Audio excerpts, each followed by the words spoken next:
Hello friends, आज हम भौतिक विज्ञान शिक्षण में कक्षा 6 के गति प्रकरण पर पाठ्य योजना बनाना सीखेंगे। यहाँ पर हम दिनांक लिख लेते हैं सबसे पहले, फिर क्या लिखते हैं विषय, जैसे विज्ञान है, उप विषय यहाँ पे क्या है भौतिक विज्ञान, यहाँ भौतिक विज्ञान लिख देंगे। और ये क्या हमारा प्रकरण, बीच में गति लिख देते हैं, फिर कालांश, फिर कक्षा यानी अवधि 35 मिनट। फिर हम सामान्य उद्देश्य लिखते हैं, यानी जनरल ऑब्जेक्टिव। क्या है सामान्य उद्देश्य? छात्रों को वैज्ञानिक तथ्यों का ज्ञान कराना तथा उनका व्यावहारिक उपयोग सिखाना। दूसरा है छात्रों में विज्ञान के प्रति रुचि उत्पन्न करना तथा उनमें एकाग्रता, आत्मनिर्भरता का भाव उत्पन्न करना। तीसरा है छात्रों में क्रमबद्धता पूर्वक एवं विधिवत रूप से कार्य करने की आदत का निर्माण करना। चौथा है छात्रों में वैज्ञानिक दृष्टिकोण उत्पन्न करना।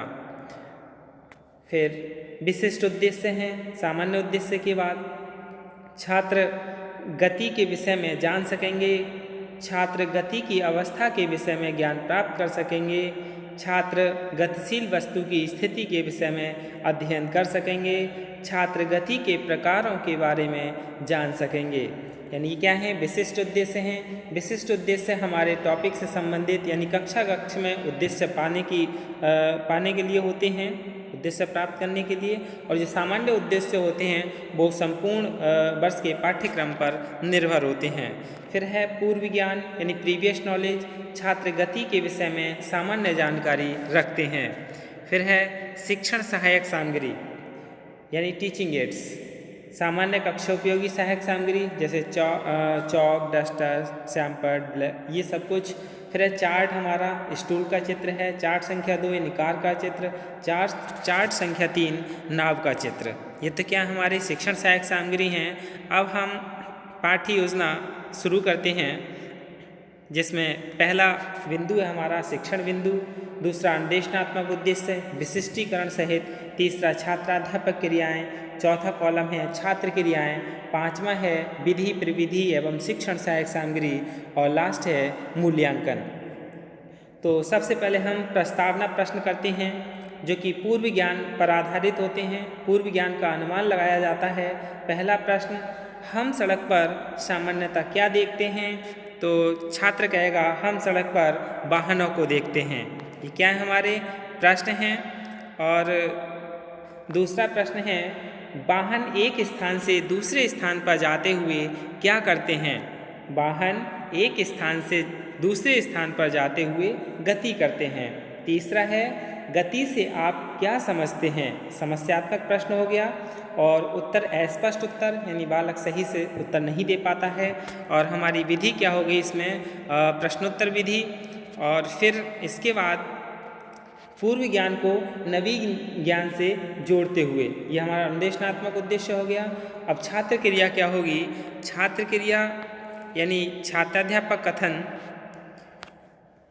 यदि समय के साथ वस्तु की स्थिति में परिवर्तन न हो तो वस्तु विराम अवस्था में रहेगी, और यदि समय के साथ वस्तु की स्थिति में परिवर्तन हो तो वस्तु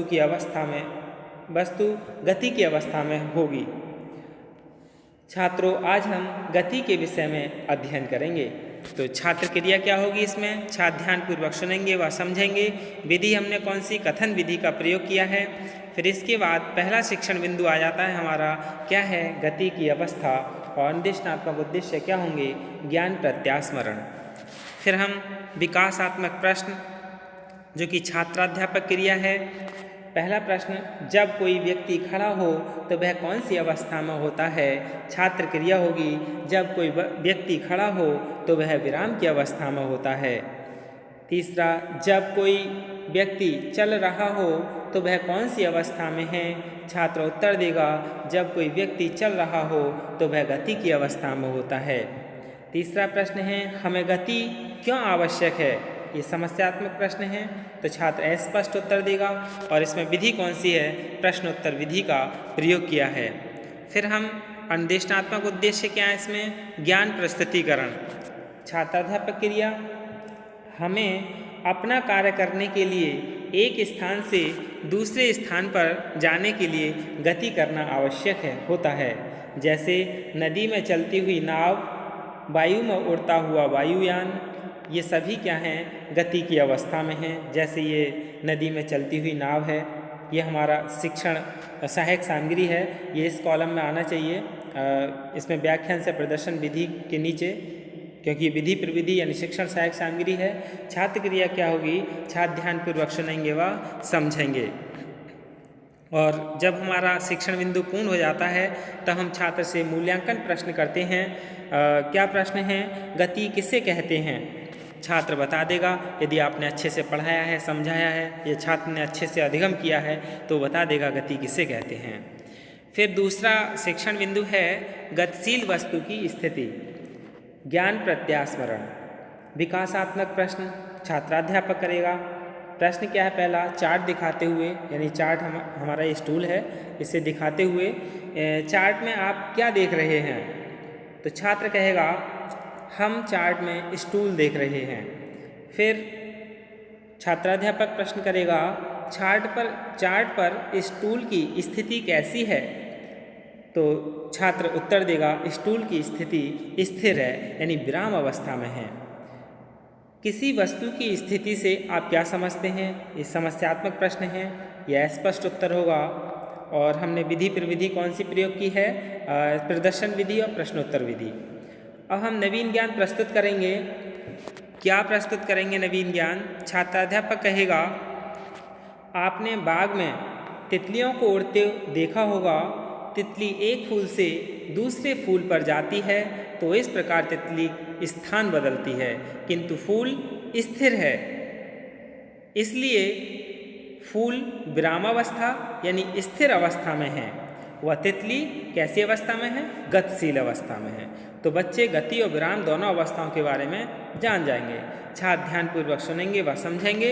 और विधि कौन सी? व्याख्यान से प्रदर्शन विधि का प्रयोग किया है। जब हमारा पहला शिक्षण बिंदु पूर्ण हो जाता है तो हम छात्र से क्या है, मूल्यांकन प्रश्न करते हैं। क्या है, जब कोई वस्तु किसी अन्य वस्तु के सापेक्ष गतिशील हो तो इसलिए इस दूसरी वस्तु की स्थिति कैसी होगी? दूसरी वस्तु की स्थिति वो आराम से बता देगा कि विराम की स्थिति में होगी। इसके बाद तीसरा शिक्षण बिंदु है गति के प्रकार। गति के प्रकार, अन्वेषणात्मक उद्देश्य यानी ज्ञान प्रत्यास्मरण। विकासात्मक प्रश्न क्या है? छात्राध्यापक क्रियाओं में चार्ट दिखाते हुए, हमारा ये क्या है, चार्ट है जो कार बनी हुई है, इसे दिखाते हुए प्रश्न करेंगे कि आप चार्ट में क्या देख रहे हैं? छात्र उत्तर देगा हम चार्ट में कार देख रहे हैं। फिर कार सीधी सड़क पर कैसी गति में चलती है? छात्र कहेगा कार सड़क पर सरल रेखीय गति में चल रही है। गति कितने प्रकार की होती है? ये कैसा है? समस्यात्मक प्रश्न है, तो छात्र आसानी से बता देगा कि गति अस्पष्ट उत्तर है। फिर यहाँ नवीन ज्ञान प्रस्तुतिकरण यानी अन्वेषणात्मक उद्देश्य में क्या लिखा जाएगा? नवीन ज्ञान प्रस्तुतिकरण। छात्राध्यापक कथन क्या होगा कि गति 5 प्रकार की होती है। सरल रेखीय गति, वृत्तीय गति, घूर्णन गति, आवर्ती गति, कंपन गति यानी दोलन गति। छात्र ध्यानपूर्वक सुनेंगे व समझेंगे। फिर व्याख्यान से है प्रदर्शन विधि का इसमें प्रयोग किया है। जब हमारा ये तीसरा शिक्षण बिंदु पूर्ण हो गया तब हम क्या करते हैं, मूल्यांकन प्रश्न करते हैं कि गति कितने प्रकार की होती है। यदि बालक ने यहाँ अच्छे से जाना है, समझा है तो बता देगा कि गति 5 प्रकार की होती है। इसके बाद संक्षिप्तीकरण यानी नवीन ज्ञान संश्लेषण।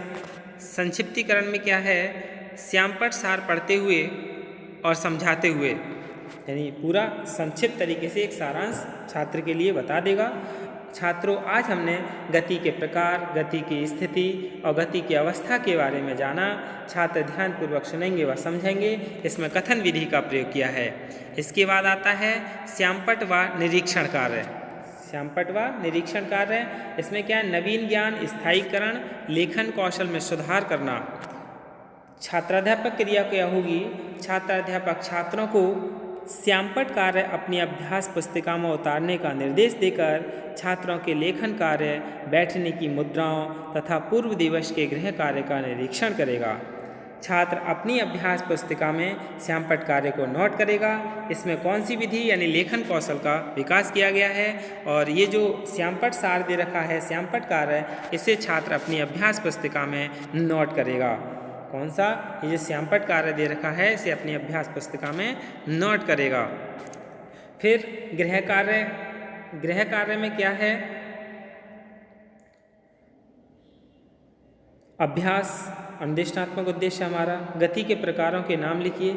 छात्र गृह कार्य नोट करेंगे तथा घर से करके लाएंगे। ये क्या है? हमारा भौतिक विज्ञान शिक्षण में गति प्रकरण का कक्षा 6 का पाठ्य योजना है। धन्यवाद।